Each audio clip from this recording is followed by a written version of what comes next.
Y realmente el objetivo de este tema es actuar en forma rápida.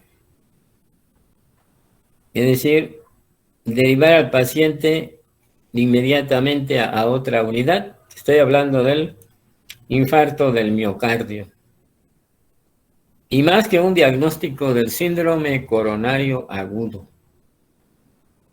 Me llega un paciente con dolor retroesternal opresivo de intensidad moderada o grave.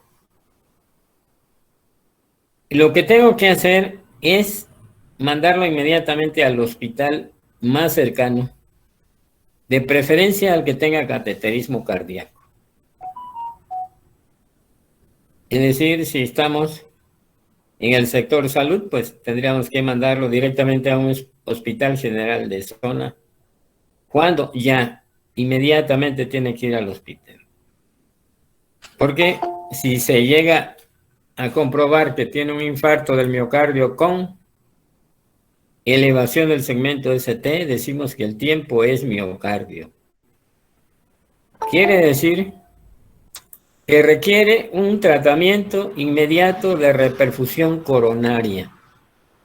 Eso es tal vez lo más importante del infarto del miocardio, y conocer en el electrocardiograma la elevación del segmento ST.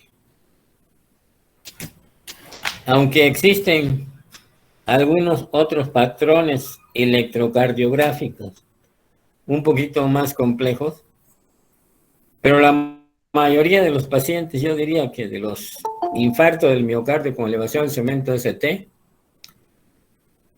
cuando menos el 95% podemos hacer el diagnóstico inmediatamente con el electrocardiograma, porque existe elevación del segmento ST.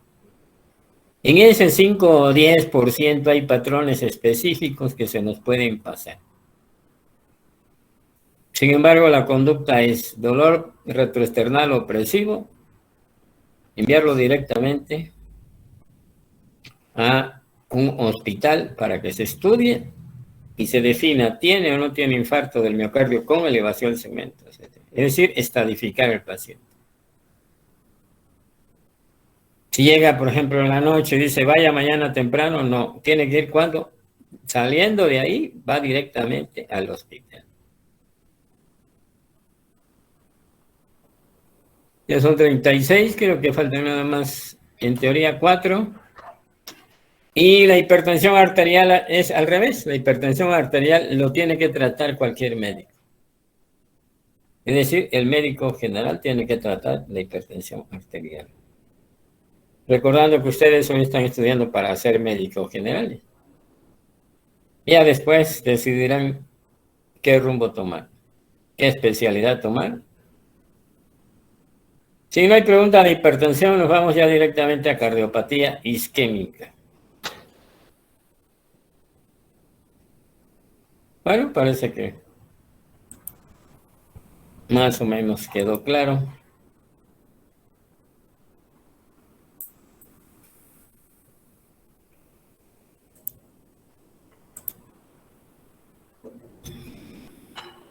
Me avisan si se ve la pantalla, si se ve la presentación. Ya se ve, doctor. Ya se ve, doctor. Ya se ve, bueno. Vamos a ver cardiopatía isquémica. Primero, este tema lo vamos a dividir en 1. Generalidades de cardiopatía isquémica. 2. Cuarta definición del infarto del miocardio, con sus alteraciones electrocardiográficas. 3. Síndrome coronario agudo y después síndrome coronario crónico. Fíjense, no dije infarto del miocardio, dije síndrome coronario agudo, que es el primer diagnóstico que hacemos. Si mi paciente tiene dolor retroesternal opresivo, ¿qué es? Síndrome coronario agudo. ¿Tendrá infarto? Puede tenerlo o no.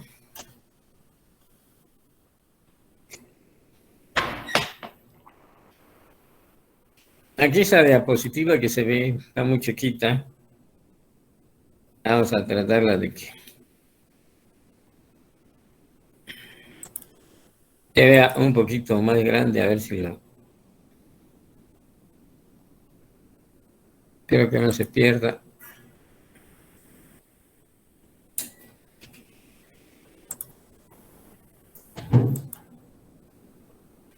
Causas de muerte en México. Fíjense, estamos hablando 2019. Enfermedades del corazón. Las enfermedades del corazón, las causas, son las causas más frecuentes, tanto en hombres como en mujeres. No estoy diciendo de infarto, estoy viendo de todas las causas de patologías cardíacas. Segunda causa de muerte en México, complicaciones de la diabetes mellitus.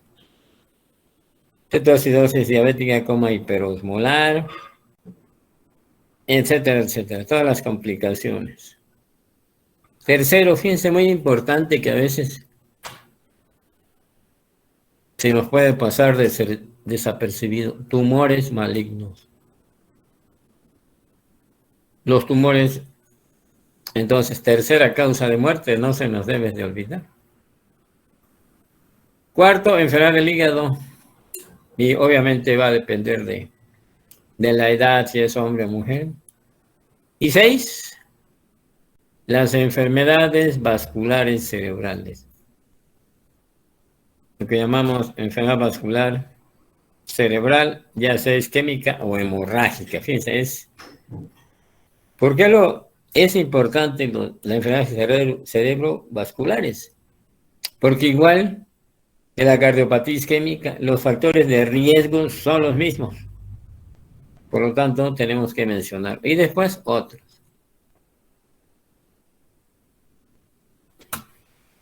Hablar de cardiopatía isquémica es hablar de las enfermedades de las arterias coronarias. Entonces la vamos a repasar, ya la habíamos visto, pero no sabe de más darle un repaso. ¿De dónde salen los ostium de las arterias coronarias? ¿De qué válvula?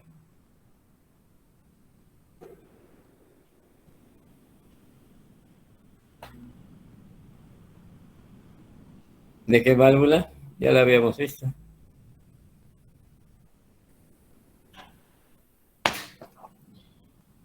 ¿De la tricuspidia? ¿Cómo?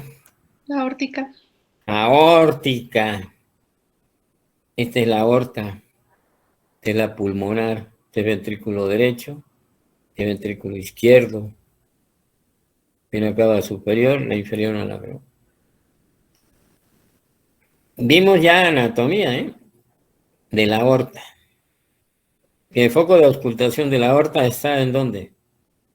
En la válvula aórtica. Segundo espacio intercostal. Segundo espacio intercostal junto al esternón del lado Derecho. derecho. Entonces vemos que hay un ostium de una valva del lado derecho y otro lado izquierdo.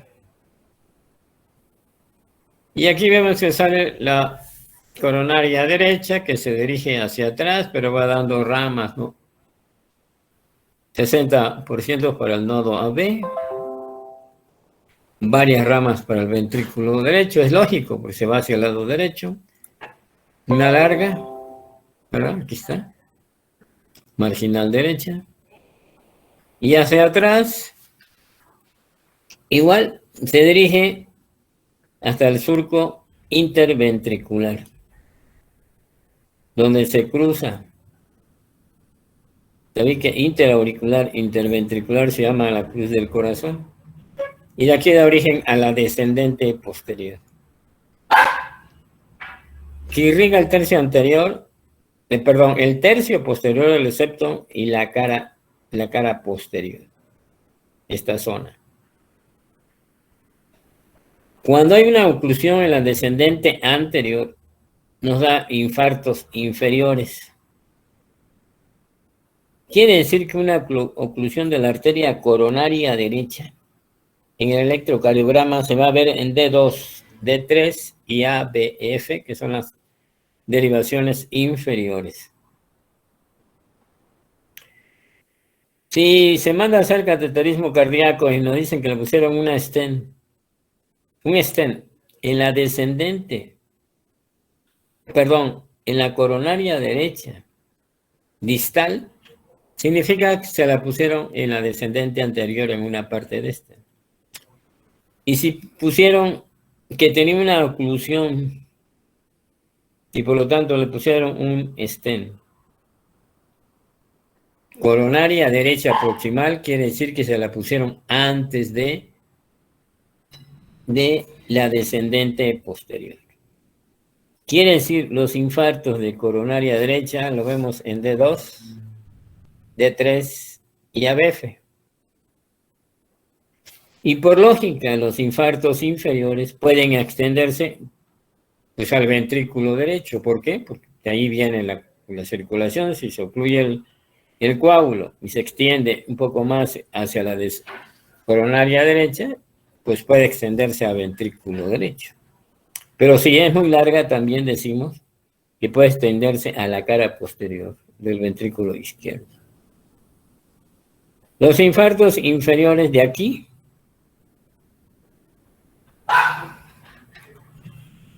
en la cruz del corazón exactamente sale una arteria que va a irrigar el nodo AB. Y esto es importante conocerlo porque los infartos inferiores predominan las manifestaciones vagales, es decir, tienden a tener hipotensión y bradicardia. Y pueden complicarse con alteraciones eléctricas, es decir, ritmo nodal, o bloqueos aurículos ventriculares de distintos grados. Por lo tanto, igual tendrá a tener hipotensión y bradicardia. Los infartos inferiores no deben de darse nitratos ni beta bloqueadores. ¿Por qué?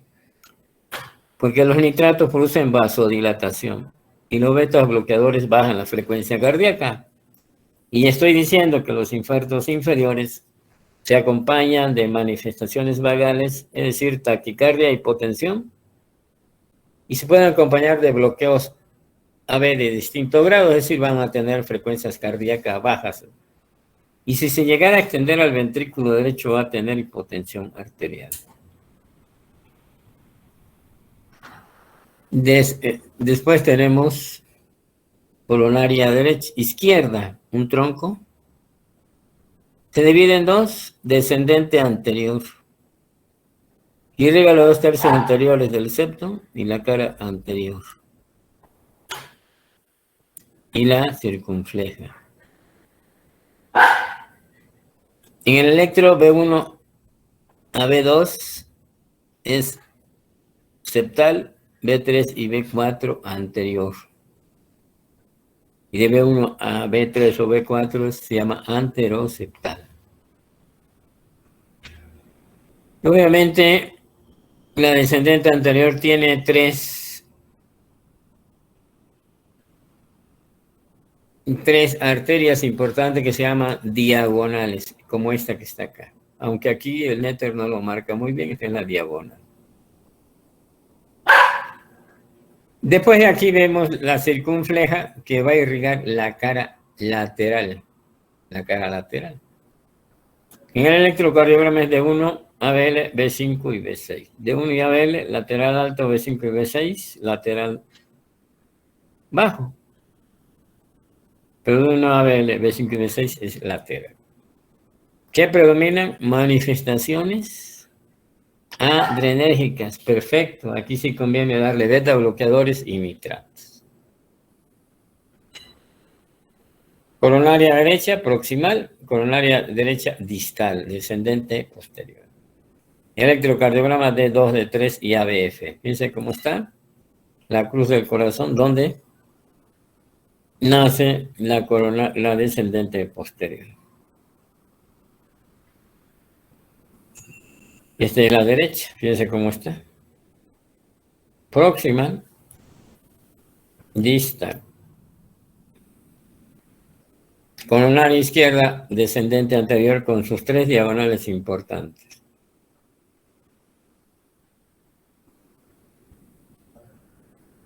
y la circunfleja que irriga la cara lateral.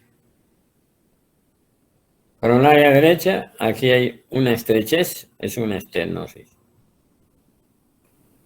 Descendente anterior hay una estrechez, es una estenosis. Habitualmente por una placa obstructiva.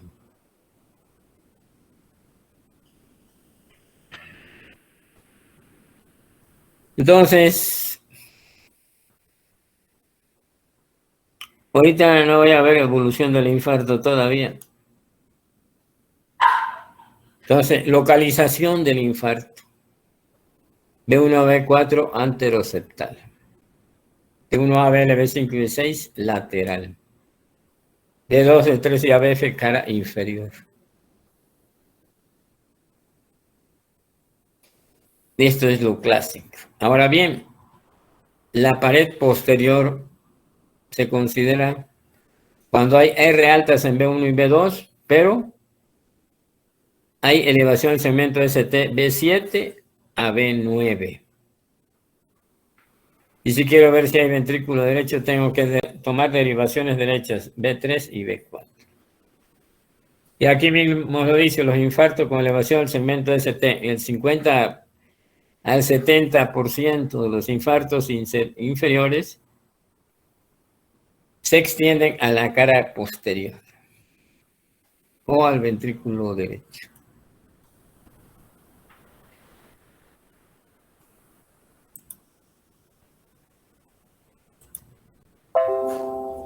Entonces ya sabemos las caras del corazón y qué zona ven en la mayoría de los casos. A ver, cara inferior, ¿qué derivaciones la vamos a buscar? Lo vamos a observar más que buscar. D2, D3 y ABF. Cara lateral. D1, ABR, B5 y B6. Anteroseptal. B1 a B4. B1 a B4. Sale. Y ahora vamos a seguir. ¿Y los infartos inferiores a dónde pueden extenderse?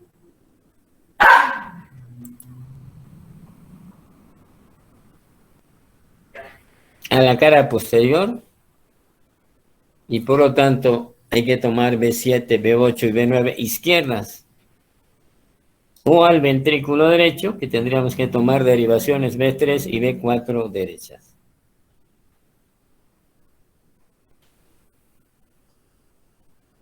Si ya entendimos eso, vamos a seguirle.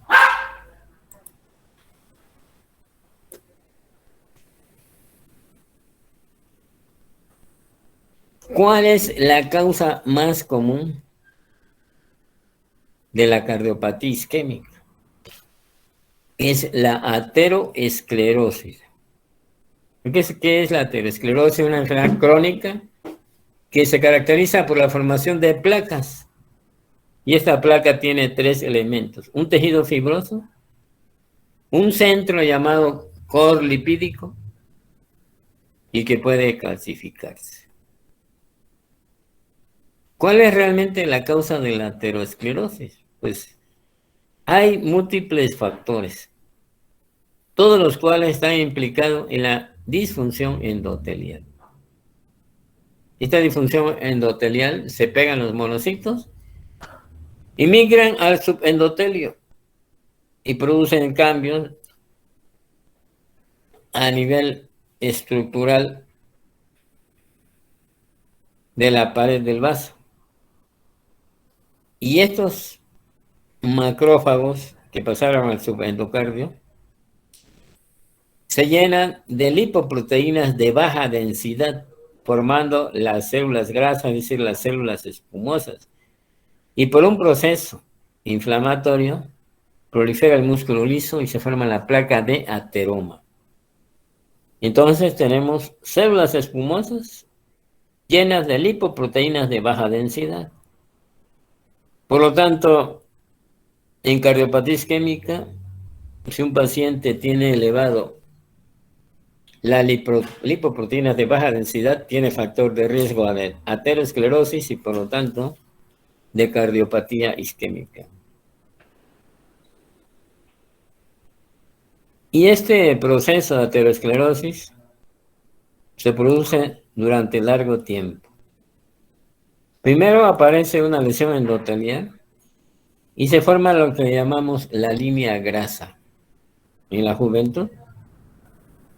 Y entre más factores de riesgo cardiovasculares tenga, más rápido evoluciona, formando un ateroma que tiene una zona fibrosa y un centro o core.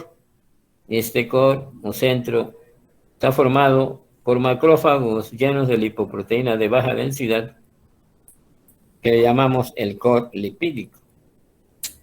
Y hay varios tipos de ateroma, o el que estoy explicando ahorita, donde el tejido fibroso es delgado y la zona fibrosa, el core lipídico es grande.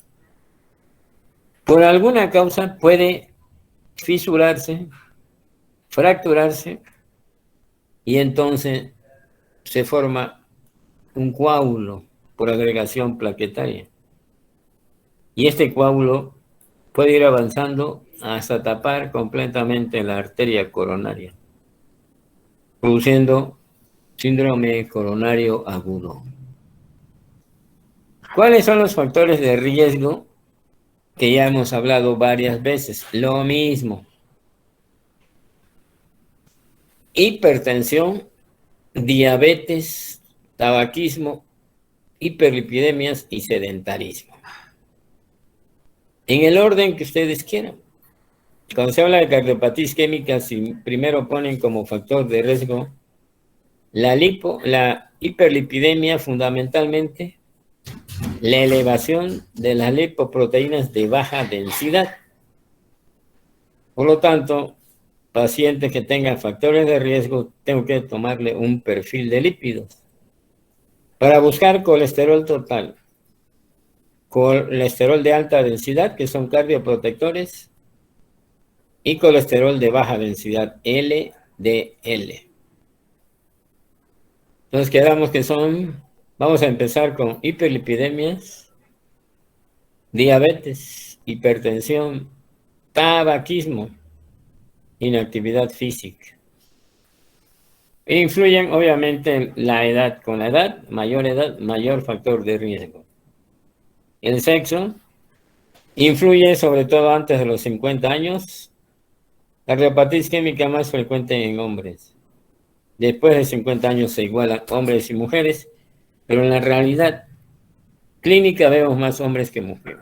Y obviamente, como siempre, los factores genéticos influyen en todas las patologías.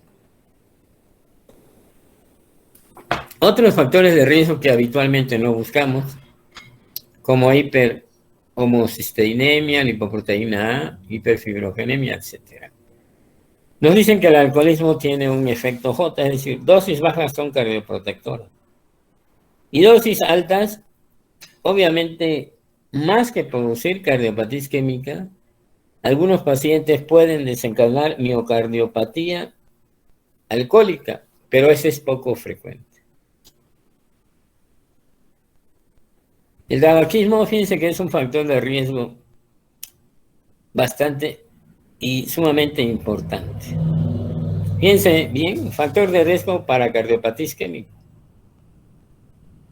Es decir, para enfermedad cardiovascular, es decir, DBC isquémico y problema de cardiopatía isquémica y aterosclerosis a nivel periférico.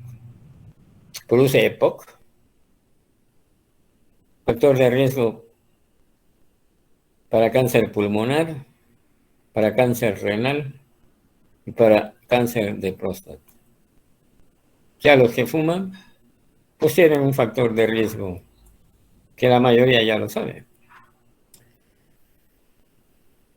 Y nada más para continuar, vemos que la causa más frecuente de la cardiopatía isquémica es la ruptura de una placa ateromatosis por trombosis. Estoy hablando de un ateroma vulnerable, es decir, que tenga la zona lipídica importante, que es la mayoría de los pacientes que desencadenan infarto del miocardio. Primera causa, ruptura de placa ateromatosa. Pero existe un porcentaje, menos del 10%, donde hay otras causas. Otra de las causas es lo que llamamos desequilibrio entre el aporte y la demanda de oxígeno del miocardio, que puede ser por un espasmo coronario, ¿verdad? Por una embolia coronaria, disección de aorta, etc. O aumento de la demanda de oxígeno en las taquicardias, por ejemplo, y otras causas menos frecuentes. Entonces ya vimos un ateroma, que es el ateroma vulnerable o inestable, donde la zona fibrosa es delgada y el core lipídico es importante, y que su ruptura nos va a formar un coágulo y nos va a dar origen a los síndromes coronarios agudos. Tenemos otro tipo de ateroma, en el cual estamos viendo aquí, donde la zona fibrosa es muy gruesa. El core lipídico no es tan importante, y que la oclusión va haciendo lentamente, no brusca como la otra, lentamente. Se va tapando lentamente. Cuando la placa ocluye al 70%, tiene síntomas de isquemia con el esfuerzo. Cuando la estenosis supera del 80 al 90%, puede tener síntomas en reposo. Entonces, este es un ateroma estable que anteriormente se llamaba angina estable crónica. Ahorita ya cambió, después vamos a hablar de eso, del síndrome coronario crónico. Un ateroma estable, gran zona fibrosa, core lipídico pequeño y que tiende a calcificarse. ¿Qué pasa si se tapa una arteria coronaria? Vamos a tener efectos metabólicos, obviamente va a disminuir el oxígeno, se cambia el intercambio de oxígeno, ¿verdad? A nivel mitocondrial, etcétera, etcétera. Efectos clínicos, sí. Los efectos clínicos, pues podemos tener dolor, disnea, etcétera. O datos clínicos relacionados con la disfunción sistólica del ventrículo que esté afectado. Pero también va a haber efectos eléctricos, es decir, se van a presentar arritmias. Entonces, efectos metabólicos, clínicos y eléctricos.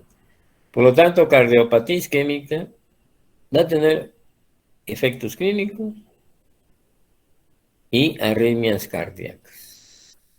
Todo esto por cambios a nivel del efecto metabólico. Se cambia el metabolismo aeróbico, anaeróbico, etcétera, etcétera.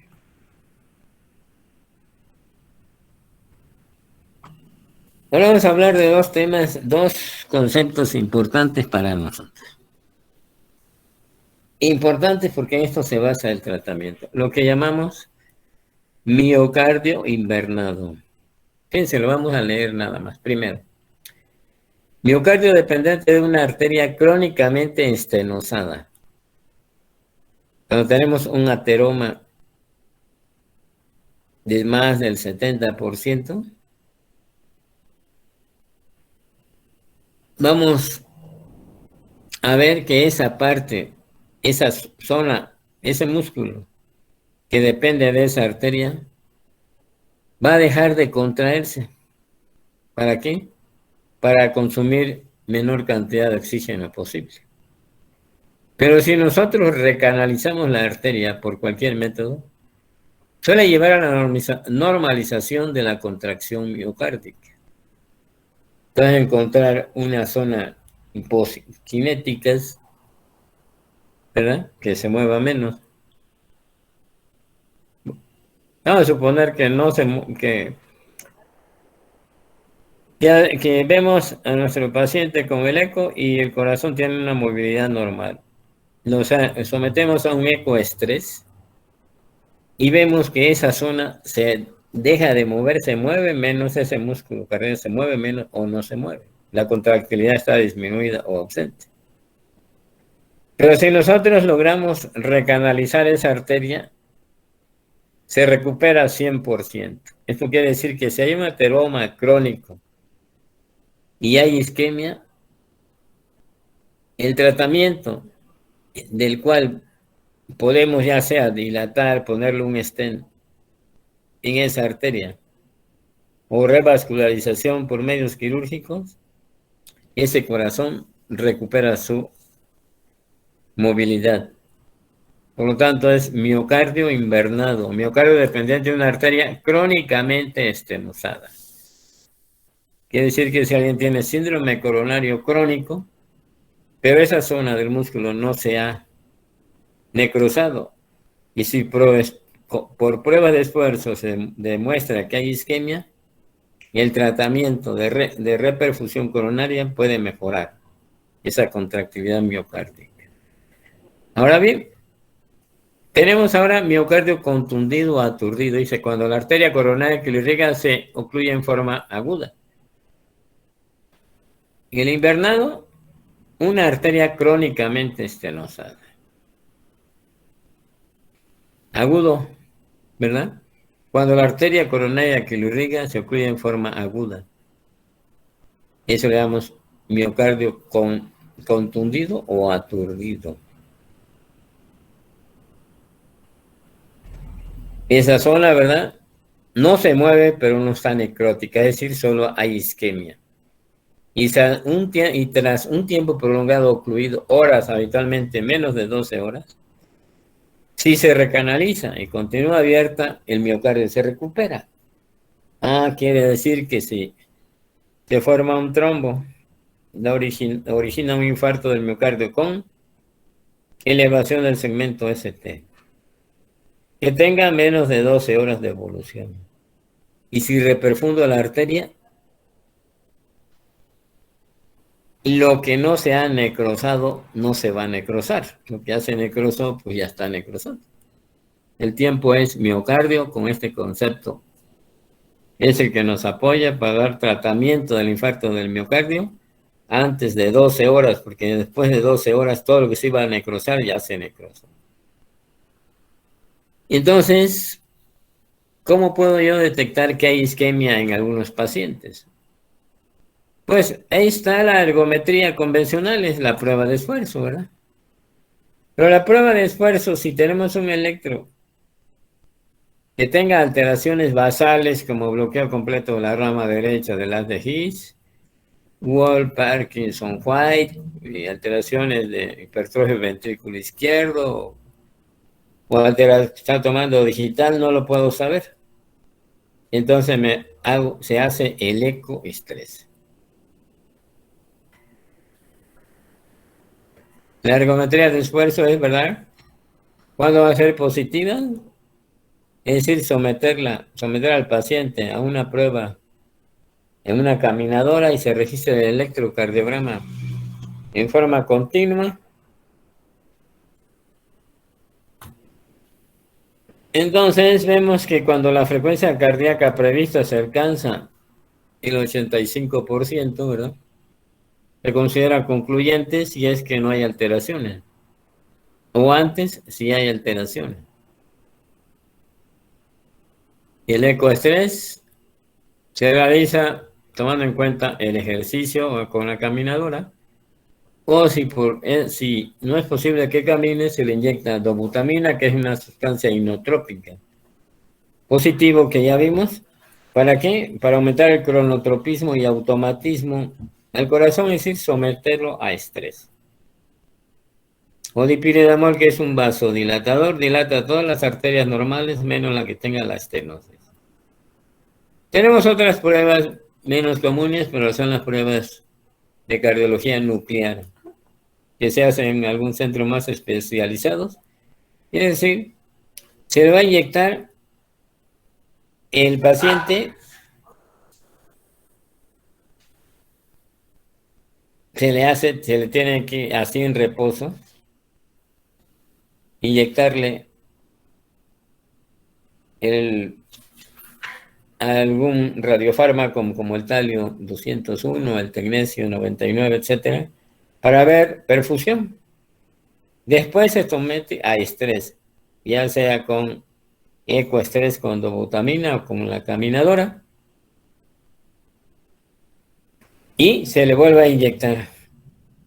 Si en el reposo se observa que el radiofármaco perfunde, bien, pero si en el estrés no perfunde, quiere decir que si se destapa esa arteria se va a recuperar. Y la prueba de elección para saber cómo están las coronarias es ir directamente a través de las arterias coronarias y ver si hay ateromas o no. Y se va a considerar que hay una estenosis significativa cuando esta estenosis es mayor del 70%. Pero claro, en el tronco coronario, que sea 50% o más, se considera importante. Se considera que es la causa de la isquemia. Y de una vez se da tratamiento. En el laboratorio, ¿qué podemos tomar para determinar que hay lesión cardíaca? Quiere decir que hay necrosis. Existen desde hace tiempo varias pruebas que se pueden hacer nada más tomando sangre en el paciente. Y tenemos una de las más antiguas, la CKMB, que actualmente todas las guías dicen que no la debemos de usar. Entonces, ustedes van a ver el hospital que algunos hospitales todavía lo usan en su internado. ¿Por qué la usan si no la debemos de usar? La podemos usar cuando no tenemos la actual, que es la troponina. Y actualmente la troponina que debemos de emplear no es la troponina clásica, sino la troponina que llamamos ultrasensible. Pero vamos a ponerle que tengamos la troponina clásica, debemos de conformarnos y emplearla. Y si estamos en un hospital pues de vanguardia, pues vamos a encontrar la troponina ultrasensible que no tenemos. La CKMB, salvo que no tengamos troponina, se considera un marcador cardíaco. Sin embargo, si yo tengo troponina, el que va a dar la pauta va a ser troponina. La troponina T, la troponina I, nosotros en el norte tenemos troponina I. ¿Cuál es? Tenemos que saber cómo es la curva de la troponina. Aquí está, ustedes la ven. No reperfusión, quiere decir que no se hizo nada para destapar esa arteria. Se eleva en las primeras 6 horas, hay que tenerlo en cuenta. Si mi paciente llega con dolor torácico opresivo, que tenga un ejemplo, 3 horas de evolución antes de 6, y si la troponina está normal, es un infarto, no lo puedo saber. ¿Por qué? Porque tiene 6 horas, todavía no es su valor, su tiempo ideal para poderla valorar. Si está alta, pues sí, pero si está normal, tengo que tomar otro corte a las siguientes 6 horas. Entonces, piense bien, se empieza a elevar a las 6 horas, pico máximo 24 horas y tarda hasta 3 días. Esta es la que vemos. Si se reperfunde, se eleva más rápido a 12 horas y desaparece 72 horas. CKMB se empieza a elevar igual a las 6 horas, pico máximo 12 horas y baja 72 horas, ya no tenemos este marcador. Por lo tanto, sería mejor conocer la troponina ultrasensible, pero si no, mínimo la troponina I o T.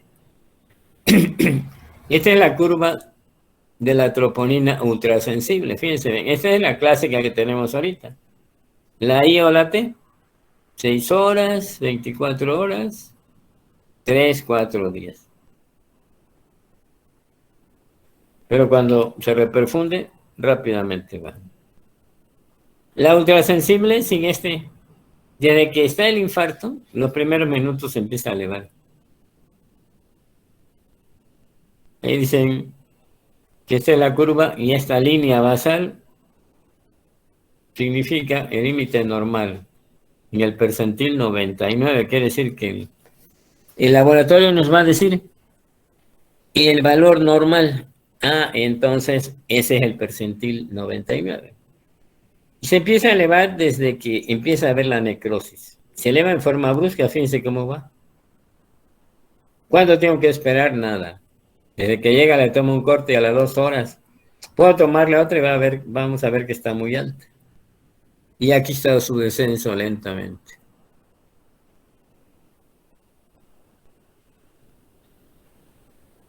Algún otro método ya más sofisticado, pues puede ser una resonancia magnética, contraste a base de gadolinio, que nos va a dar realmente cómo están las arterias coronarias con este estudio de imagen. Y también se puede calcular el calcio con una tomografía de tórax, se llama score de calcio. Necesitamos una tomografía de los tomógrafos actuales que ven calcio a nivel de las arterias coronarias y es una puntuación. Nada más por curiosidad. Aquí tenemos.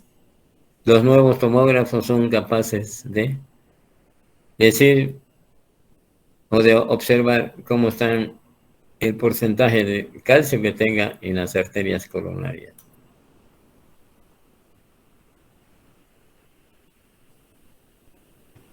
Todo paciente con factores de riesgo cardiovascular, tenemos que emplear algún método para calcular ese riesgo. Existen varios. Uno de los más empleados, cuando menos, con nosotros es lo que llamamos ACVD Risk. Categoría del riesgo cardiovascular a 10 años. Quiere decir que tiene un porcentaje determinado de riesgo de que le dé el infarto en los siguientes 10 años. Riesgo bajo es cuando tiene menos del 5%. Riesgo límite de 5 a 7,4. Intermedio, cuando llega al 20%. Y riesgo intermedio y riesgo alto mayor de 20%.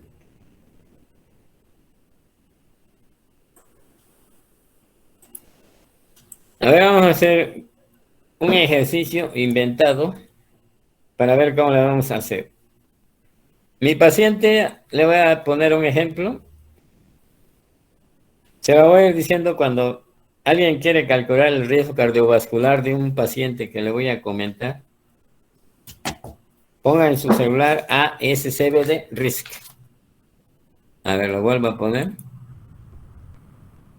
Ahí está.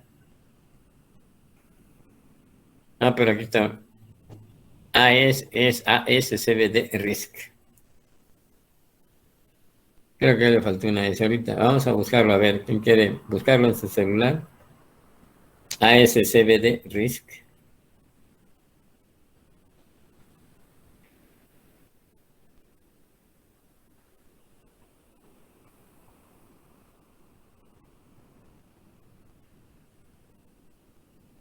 ¿Ya lo están buscando? A ver, aquí está. Vamos a ponerle ASCVD Risk.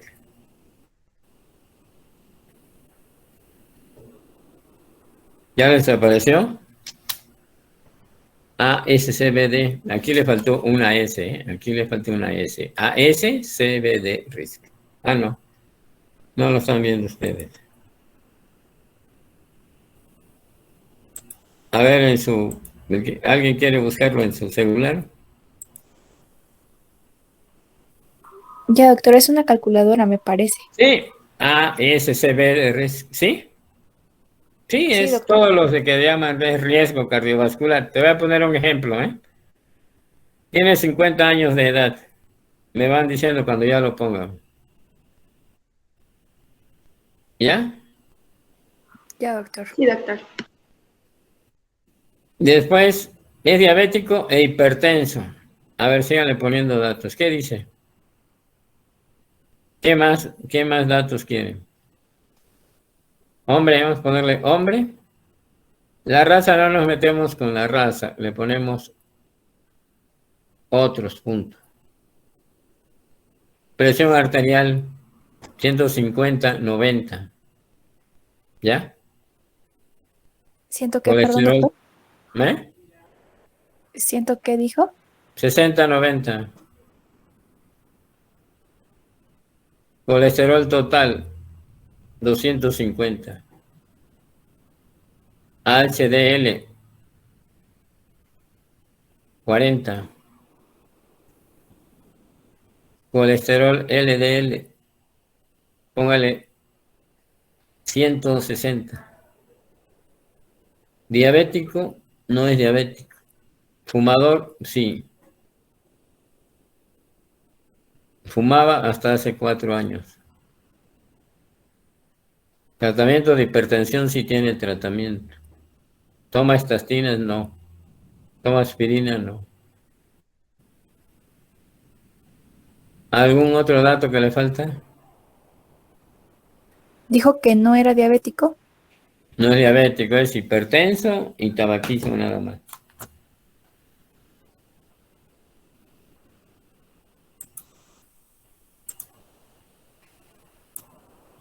¿Cuánto le da para ver una idea?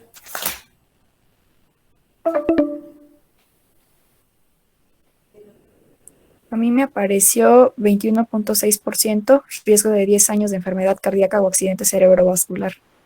Entonces, fíjense bien, no solo está hablando de enfermedad de cardiopatía isquémica, de un infarto del miocardio, sino también de enfermedad vascular cerebral. A todos nuestros pacientes o en cardio, cuando hablamos de cardiopatía isquémica hay que sacarle el riesgo, ASCVD. Pero hay otros, por ejemplo el Global RIX, hay varias clasificaciones, pero la más empleada es ASCVD, ¿de acuerdo? Y como ustedes vieron, necesitamos un perfil de lípidos para saber el colesterol total de alta densidad y el de baja densidad. Entonces, cualquier paciente que tenga datos de factores de riesgo cardiovasculares, si tenemos su perfil de lípidos, debemos de tomarle el riesgo de tener un infarto en los próximos 10 años. Y lo vamos a clasificar como riesgo bajo, intermedio o alto. Y existen varias maneras de clasificar el riesgo. Todos tienen sus convenientes e inconvenientes, pero debemos de emplear, cuando menos, el ASCVD. ¿Alguna pregunta? Y si no, ya nos vemos mañana. Creo que no, doctor. Bueno, mañana seguimos con generalidades. Sí, doctor.